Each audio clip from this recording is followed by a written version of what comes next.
नमस्कार विद्यार्थी मित्रांनो, इजी मॅथ सोल्यूशन या व्हिडिओ सिरीजमध्ये मी दिनेश देशमुख आपले स्वागत करतो.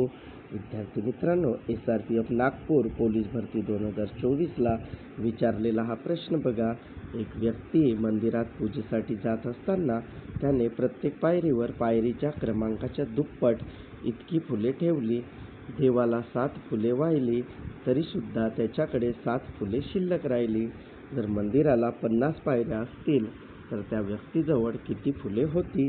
तर बघा विद्यार्थी मित्रांनो, या प्रश्नाला एकदम सहजपणे आपण सोडवू. ही कन्सेप्ट तुम्हाला समजली का विद्यार्थी मित्रांनो? समजा हा एक मंदिर आहे आणि त्याच्या ह्या पायऱ्या आहेत. तर विद्यार्थी मित्रांनो, पायरीचा क्रमांक 1 असेल तर दुप्पट फुले म्हणजे 2 फुले. पायरीचा क्रमांक 2 असेल तर दुप्पट म्हणजे 4. पायरीचा क्रमांक 3 असेल तर दुप्पट 3चे 6. याप्रमाणे फुलं ठेवत गेलेले आहेत. जर मंदिराला 50 पायऱ्या असतील तर एकूण फुले किती? तर विद्यार्थी मित्रांनो, पहिल्या पायरीवर 2, दुसऱ्या पायरीवर 4, तिसऱ्या पायरीवर 6 आणि विद्यार्थी मित्रांनो, अशी दुप्पट फुले म्हणजे 50व्या पायरीवर किती फुलं ठेवल्या गेली असतील? 100. मग विद्यार्थी मित्रांनो बघा, सगळ्यात शेवटची संख्या कोणती?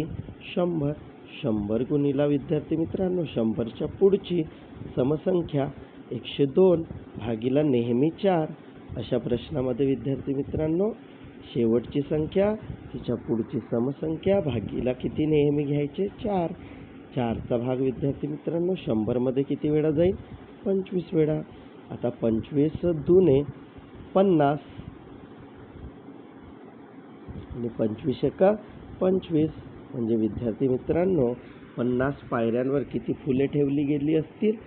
2550. आता त्याच्या पुढे काय म्हटलेलं आहे विद्यार्थी मित्रांनो?